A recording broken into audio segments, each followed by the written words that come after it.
한 목사님께서 교회 교학생들이 얼마나 성경을 잘 배우고 있는지 궁금했습니다. 그래서 한 초등학생에게 묻습니다.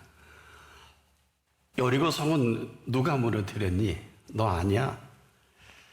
그러자 하나이가 울먹이면서 목사님 제가 안 무너뜨렸어요. 정말이에요. 기가 막힌 목사님은 교사를 찾아갔습니다. 여리고 성을 누가 무너뜨렸는지 물었더니 자기가 안 했다고 우네요. 어떻게 된 겁니까? 목사님 사실일 거예요.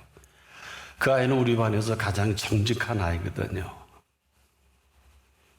할 말을 잃어버린 목사님, 부장 선생님을 찾아갑니다.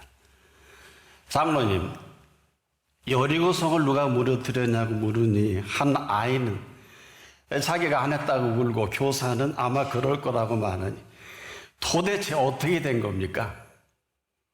그때 이 장로님 이렇게 말합니다. 목사님, 기왕 무너진 걸 가지고 이제 와서 누가 그랬는지 따지면 뭐 하겠습니까? 은혜롭게 교회가 물어줍시다. 제가 절반을 내겠습니다.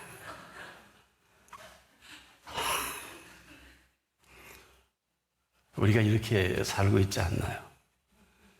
뭘 모르면 일생을 뭘 모르고 살 수밖에 없습니다. 여러분 복음을 아십니까?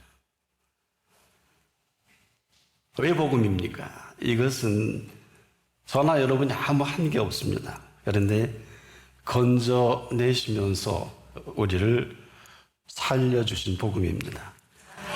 여기에 우리가 무슨 값을 지불할 능력도 없고 아무런 그런 보답할 게 없음에도 건져내신 이 사실 하나 때문에 우리가 이만큼 삽니다. 저도 사실 그 공로와 수고를 지금도 다 헤아리지 못합니다. 여러분 어떻습니까?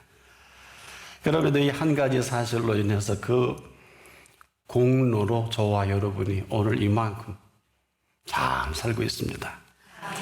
그래서 우리는 이것을 달리 표현할 길이 없어 은혜라고 합니다. 또 조금 우리가 인지적 능력이 있으면 여겨주신 은총이다. 이런 겁니다. 자녀가 자녀답지 못해도 자녀로 태어나게 하신 부모 아래 있는 그 자녀는 부모가 책임을 집니다. 자녀 삼아주니 한 가지 사실로 부모도 그렇습니다. 근데 하나님이 되신 아버지 하나님은 오늘 참 귀한 찬양을 해 주셨는데 어쩌면이 아니길 바라면서 지금부터 영원토록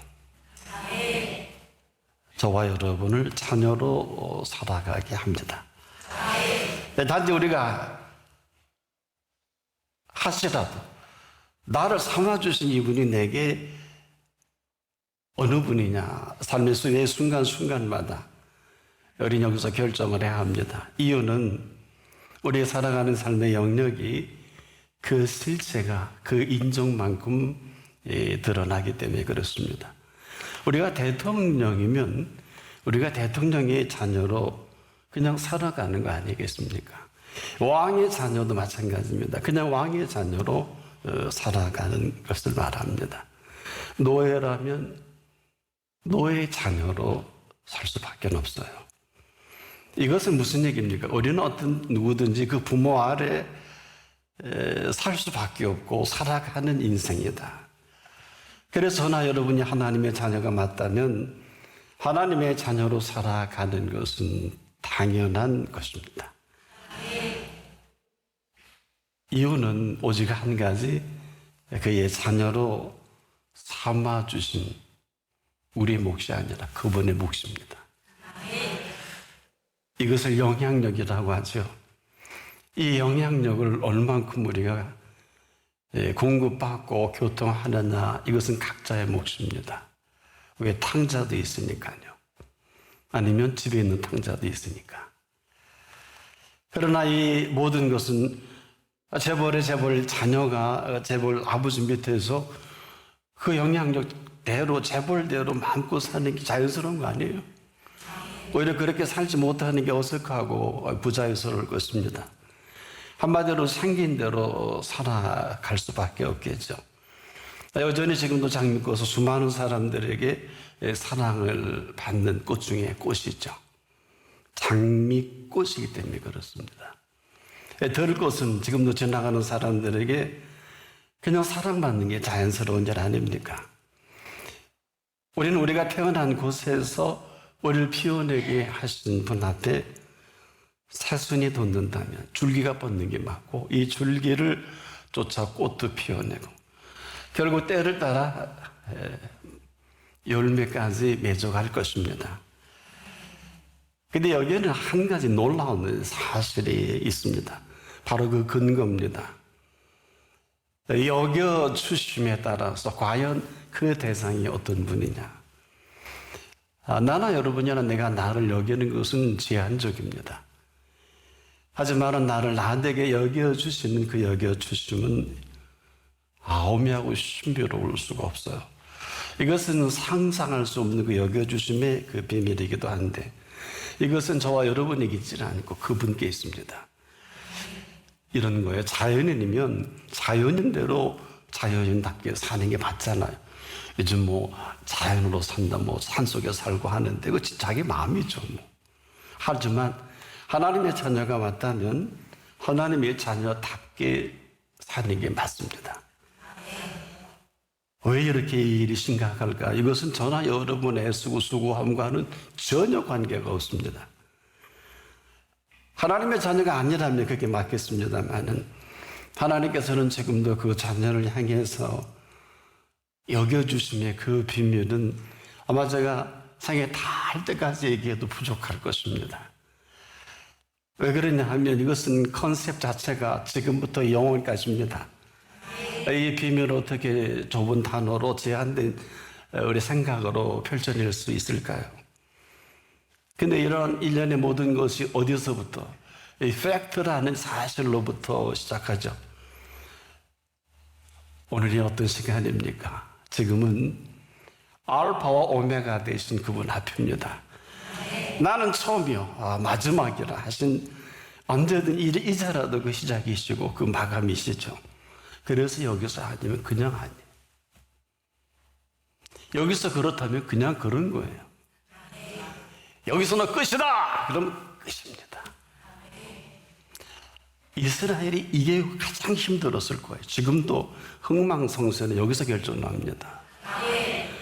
우리 인간들이 구가하는 흥망성쇠는 별로 그렇게 재미가 없어요. 저는 요즘 일론 머스크가 얼마나 재미있게 사는가 봤더니 재미없더라고요. 루비통 사장의 돈이 가장 많더군요. 랭킹 올라갔대요. 그분을 생애를 제가 한번 쭉 인터넷 따라 살폈는데 불행하더군요. 한마디로 살 줄을 모르는 사람들이 부여가 얹어진다는 것은 비극이다. 이런 결론을 금방 알 수가 있죠. 어쨌거나 지금은 그 시작이고 마감입니다. 그래서 오늘이 투데이인 것은 데이가 아니란 말이에요. 왜냐? 변함없이 동편의 해를 떠오르게 하신 놀라운 사실에 근거합니다.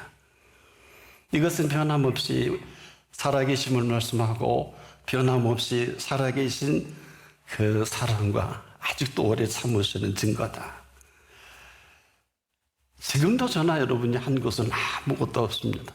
목사인 저도요, 밖에 나가면 많은 분들이 묻고 궁금해하고 이런 질문을 받고 답도 합니다만은 그 모든 일 자체가 그분이 처음부터 끝까지 하셨기 때문에 그렇게 뭐 내놓을 게 없어요.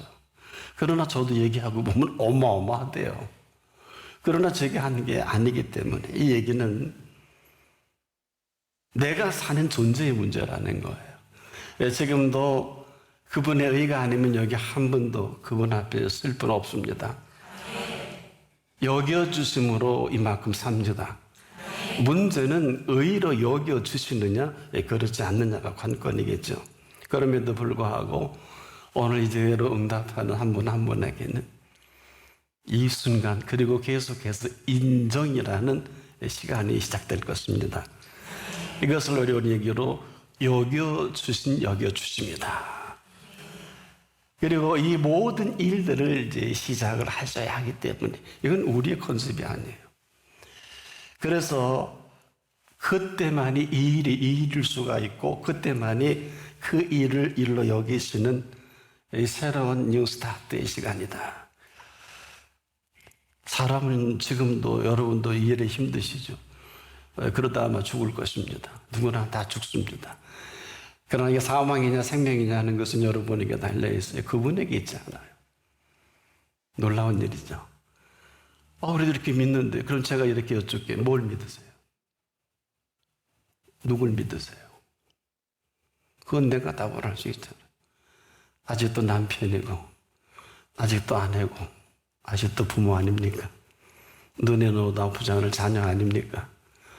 제2의 생명과 같은 돈 아닙니까? 이걸 부인하라는 게 아니에요.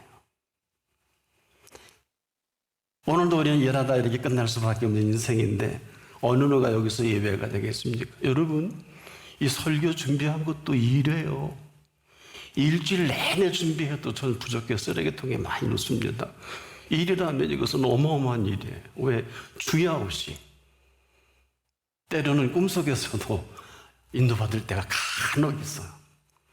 그럴 때 너무 해피해요. 어쩌다. 늘 그러면 얼마나 좋겠어요. 그런데 제자들이 일하다가 놀라운 일을 본 게 베세다 광야입니다. 이 베세다 광야의 사건은 여러분 다 알아요. 오병이어로 장정만 5천 명, 남녀노소 수만 명은 될 것인데 여기서 제자들이 아무 수고하지 않은 떡을 맛본 거예요. 본인들만 아니라 장정만 5천 명, 수만 명 이 떡을 맛본 거예요. 이건 뭐야? 아무 수고한 일이 없거든요. 기껏 어린아이에 있는 그 도시락 하나를 통해 안드레라는 분을 통해서 예수님 손에 얹었더니 수많은 사람들이 이들에게 등록금 받고 무슨 강의료 받고 거기에 무슨 이런 과정도 없이 지불하는 게 아무것도 없는데 실컷 먹고 12강줄이 남은 거에 배불려 먹고 사람들은 그랬나 보다 하지만 제자들은 심각해졌어요. 이게 뭘까? 제자니까 아주 지근거려서 본 거 아니에요. 또 안드레는 어린아이의 도시락을 뺐는지 좋았는지 어쨌거나 그 손에 얹어다 놓은 과정은 안드레가 수고했죠. 얼마나 충격적인지 도대체 이 많은 식구를 먹이려면 빌립은 머리가 잘 돌아가니까 미니멈이 200데나리온인데 큰 돈이죠. 한 데나리온은 노동자 품삯이니까. 그걸로 계산할 수 있을까요? 이들에게 받은 충격은 왜 충격일까? 일을 하지 않고도 이렇게 큰 배불리 먹는 일이 있는 거야. 이걸 기적으로 생각하면 한번 있었던 일이지 이렇게 할 텐데 그분이 지금도 앞에 살아있는 거예요. 그러면 또 얹으면 또 그렇게 하실 거 아니에요. 이게 제자들은 매우 궁금해서 이렇게 묻습니다. 우리가 어떻게 하여야 하나님의 일을 하오리? 방법이죠. 하오의 개념이죠. 어떻게 하여야 하나님의 일을, 왜? 그분이 하나님의 일을 한다고 하고 어마어마한 그 식구들을 먹여 살리셨으니까. 근데 그 전에 무슨 말씀을 하셨냐 하면 너희가 나를 따르는 것은 먹고 배부를 까닭이 아니냐. 썩는 양식을 위하여 일하지 말고 영생하도록 있는 양식을 위하여 하라. 요한복음 6장 27절에 이 말씀 때문에 묻게 된 거고 우리가 어떻게 하여야 하나님의 일을 할 수 있습니까? 여기에 답을 한 게 하나님의 보내신 자를 믿는 것이 하나님의 일이니라. 짧지만 여기 인류의 모든 비밀이 담겨져 있어요. 아니면 그냥 그대로 고생하고 죽도록 죽기까지 일하세요. 이건 일을 안 해도 괜찮다는 얘기가 아니에요. 이 컨셉트 자체가 전혀 다른 것을 말합니다. 그러면 예수님은 인류를 향해 나만 따르고 일하지 말라 그러셔야 돼요. 그렇게 말하신 일은 없어요. 단 이렇게는 얘기했어요. 궁중의 새를 자세히 봐라. 들에 핀 백합화가 어떻게 자라는가 생각하여 보라. 이렇게 하셨죠. 너 언제까지 무엇을 먹고 마시고 입을 거 걱정할래? 충격이죠. 우리 그것 때문에 저 자식 먹여 살려고 차박도 못하고 늘 캠핑 가고 싶은데 놀러 가지도 못하고 오늘도 나와야 되잖아요. 돈 좀 있어야 뭐 삼겹이라도 구워 먹고 뭐 그렇지 않아요? 자동차 기름도 없는데. 그렇지 않습니까? 우리가 지금도 말귀를 못 알아들으면 그냥 그렇게 살 수밖에 없는 게 아니냐. 일의 개념이 하늘과 땅 차이입니다. 하나님의 보내신 자를 믿는 것이 하나님의 일이니라. 여기에 저와 여러분의 일에 알파와 오메가일 뿐 아니라 저나 여러분의 삶의 알파 오메가입니다. 뭐 이렇게 사는 것도 내가 살고 이렇게 살지 않는 것도 내가 살지 않는 거 아니에요? 이게 지금 이 괴리가 어마어마한 거예요. 근데 놀라운 일은 이렇게 살지 않는 게 이 땅에서 끝나는 걸 사망이라고 하고요. 이렇게 뉴 스타트가 되는 것은 생명이라고 합니다. 지금부터 영원까지 사는 것을 말합니다. 여러분 어떻게 생각이 드나요? 이건 각자의 선택입니다. 이건 무슨 얘기일까? 진짜 일은 내 자녀가 그렇게 입에 좋아하는 거 들어가는 것도 우리가 일하는 게 아니고 그분이 일하신다는 겁니다. 그분이 하시는 일을 믿을 수 있을 그때 그 모든 삶의 실체가 이 모든 것을 주도한다. 이 말씀이거든요. 조금 어렵지만 계속 들어주세요. 이건 아브라함에게 약속하실 때 번성과 복을 언급을 우리는 몰라요. 내가 반드시 너를 복주고 복주며 번성케 하고 번성케 하리라. 히브리 6장 14절에 근거해서 인류가 요만큼 살아요. 아브라함은 인류의 모든 종교의 시작이시죠. 원조이시죠. 흔한 얘기로 무슬림도 그 조상이 유대인도 그 조상이 모든 크리스찬들의 조상이 아브라함 아니에요? 그 외엔 종교를 치지도 않죠 사람들이. 그건 자기만 믿죠 뭐. 자기 문화죠. 그래서 지금 어느 종교든 무슬림권에 있든 유대권에 있든 기독교권에 있든 아브라함을 무시할 수가 없어요. 믿음의 아버지니까. 우리가 아는 본성은 여기까지일 거예요. 우리가 아는 복도 상당히 제한적입니다. 기껏해야 먹고 마시고 잘 입는 거. 뭐 조금 집고 괜찮은 거 뭐 아파트 한 200억까지 되면 잘 사는 줄 아는데 이게 잘 사는지 안 사는지 가봐야 알겠어요. 왜 거기서 떨어져 자살하는 사람도 많더라고요. 우리가 아는 복과 본성은 참 제한적인데 놀랍게도 우리는 전부를 드라이브를 걸죠. 야, 먹고 살아야 돼. 먹고 살아야 돼. 너 남편 그렇게 하면 안 돼. 야, 저 자식 먹여 살려야 되는데 이게 다 아닙니까? 틀린 얘기 없잖아요. 우리가 아는 복과 본성 아마 지금부터 예수님 오실 때까지 시달릴 거예요.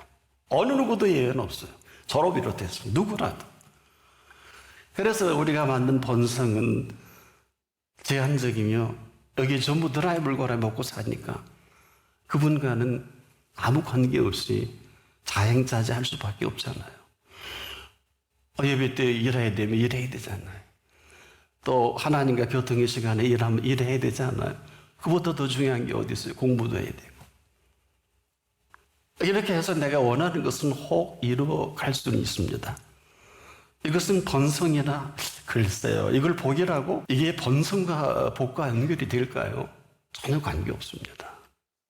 뭐 그렇게 여기는 사람은 그렇게 여기고 살 수밖에 없겠죠. 무슨 얘기일까요? 누구나 복과 번성을 얘기합니다만은 그럼에도 아무나 그 보장은 못합니다. 설령 원하는 것을 이뤘다 해도 문제의 투성인 것을 본인이 더 잘 알죠. 사는 이 모든 것으로 인해 불안이 가중되는 것은 더하면 더했지 덜하지 않을 것입니다만은 이 한 가지 사실을 모르는 거야. 죄인의 재물은 의인을 위하여 쌓여가느니라.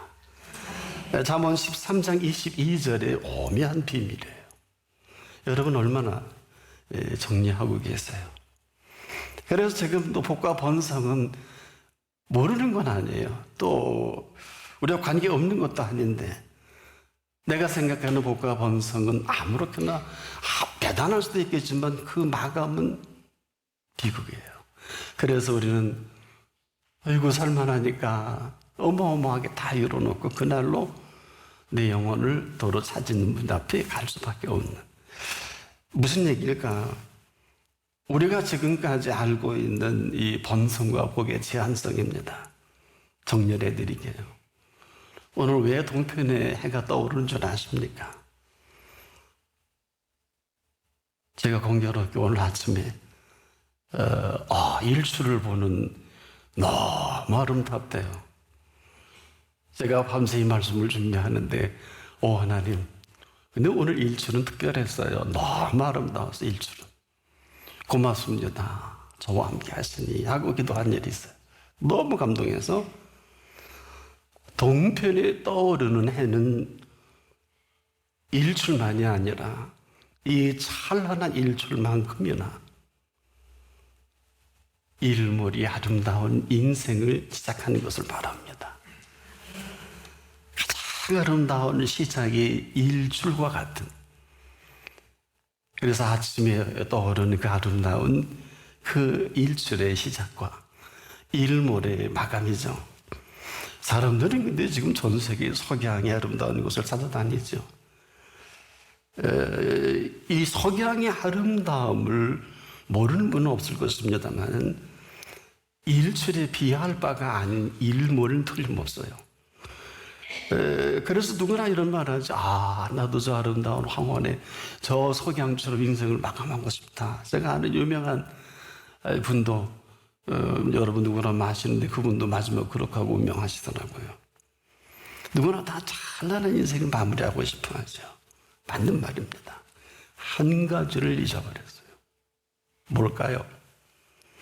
이렇게 많은 사람들은 하나같이 뭘 모르고 인생을 살아온 사람들이기도 합니다.